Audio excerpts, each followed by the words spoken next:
Okay. Well, I said I wasn't going to do this, but I'm going to do it anyway. We built this amplifier for Mr. Moose in CRETE. Now, he's been having bad luck with transistor amplifiers, and he's been buying them from especially this one guy who, his are more drag racing than everyday talkers. So I'm just going to give you a quick look at this board. You can't see any of the values. However, you can see it's built like a brick shit house. Now, this amplifier, there's a 100 watt power supply. We put a full set of meters in it, and we did not destroy the meters on this one. This meter set can be pulled out and reused. So that's kind of neat. This case started life as a 10-tube Dentron. We call them street sweepers. It was a sweep tube amp. And at this point in its life, it was done. But, you know, cases don't die. So we redid his case and made it as simple for him as possible. Now, keep in mind, this is an ultra-high drive. That's an ultra-high drive custom base station amplifier. Mr. Moose is going to drive this device with that RCI 2990, which I have combed to do 325 watts a peak. And yes, this takes it all day long, twice on Sunday. So here's a, here now, the way it works is he's got one switch, that's it. The middle is off. He turns it on, that's AM up. Everything lights up for him. Now we're going to continue this video in a minute. We're going to hook the radio up and show you performance. When he wants to go to sideband, he just flips it down. Now, you notice the lights on the meter light up, the frequency display comes on. All the meter functions are intact. Now I leave the digital volt.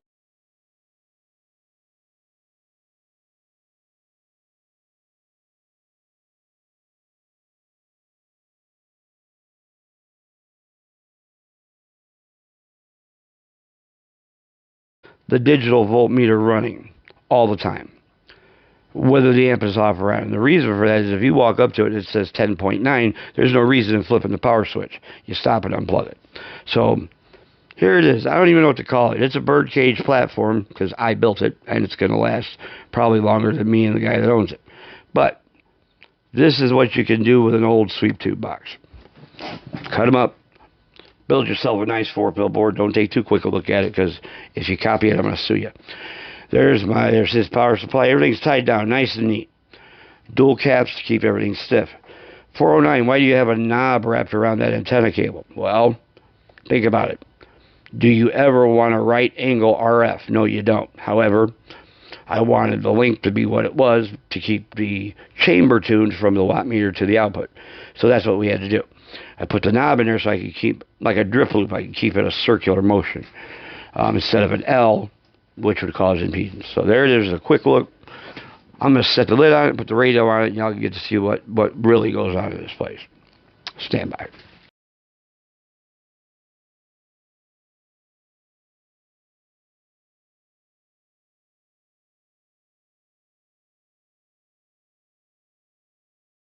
Okay. Now, as I said before in the last video, this is all a one-piece system. Now, we've still got to put some lights in his meters and a little bit of cleanup on this 90. However, he got a nice 90. Now, I'm going to put the amp on standby. Okay. And the amp does really well. We do have to calibrate these meters a little bit. I think they're hair generous.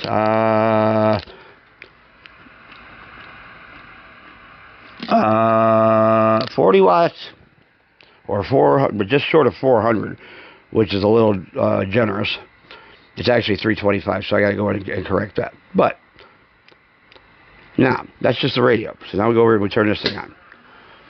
Bam! Look at that, nice and neat. Everything comes up. Now here's the cool thing about this amp.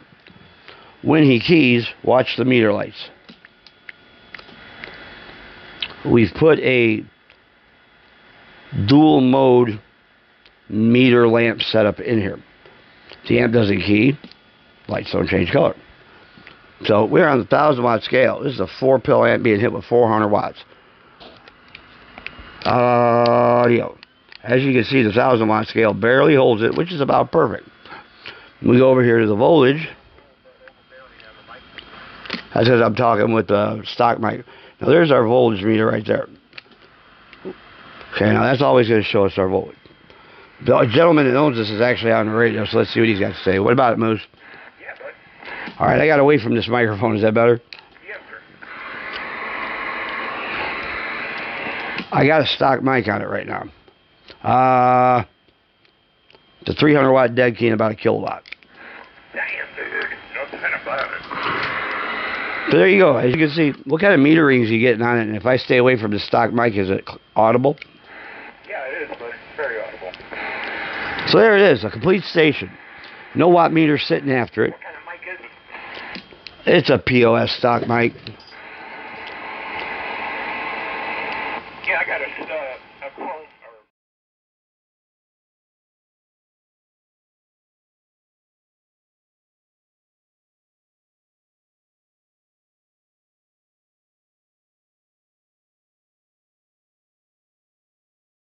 a Chrome or plastic 636 stock mic.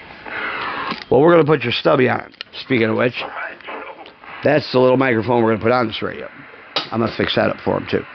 So there's the new Moose station, 800 to 1,000 watts a peak.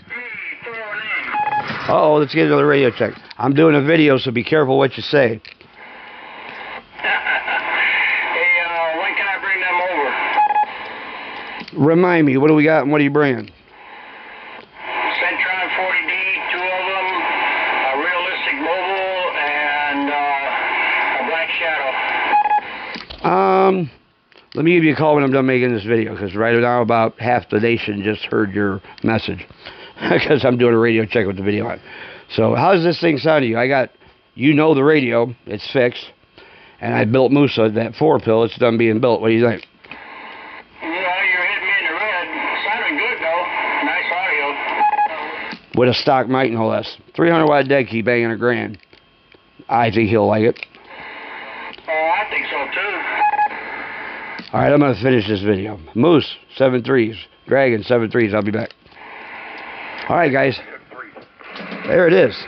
That's the new Moose station. Now, he's going to be running the stubby D on it. But here's the cool thing about this station, really. He's got a high-power radio. And the radio has a switch on the back where he can shut it off and hit a normal drive amp. And, you know, if you've got one of these high-power Rangers or Galaxies, anything with the fins on the bottom, if it's a mobile, or the big-ass fins on the back, like so, okay, that's an amp. All Galaxy did was take a 2950, put a Texas Star 250 on the back, and a set of rack handles, and that's what you bought. That's fine. It's a nice bass. However, they did not put a standby switch on it from the factory because it is supposed to be, quote, a 10-meter radio. And they want that power all the time on 10 meters. We don't. So, we put the switch on it. This radio has a new digitizer. The sidebands have been repaired. Got some new knobs. We're going to put new lights in the meter. Part of the power supply has been repaired. He's getting a solid radio back. This, what you see here, is all our shop. Moose brought us the meters, and he said, build me an amp around this. Now, if somebody walks in, especially when he's my best friend, puts money in my pocket and says, do this now, we do it now. The rest of you guys, like I tell you, if you've got time but you ain't got no money, we'll work with you. If you got money and you ain't got no time, take your ass down the road, because we don't rush anything in this shop. Everything in here is done perfectly. This is a completely hand-built, hand-lettered, hand-cosmetically, everything's redone. The lid, looks like a brand new manufactured amplifier. And it's built with a lot of love for our friend over in CRETE. So, Moose, I hope you enjoy it. I fucking had a ball building it, buddy. I ain't even gonna lie to you. That's what you call a nice homebrew, guys. If you're gonna build something from nothing, when it's done, at least make it look like something. That's our philosophy. 7.3s, be safe and wash your damn hands.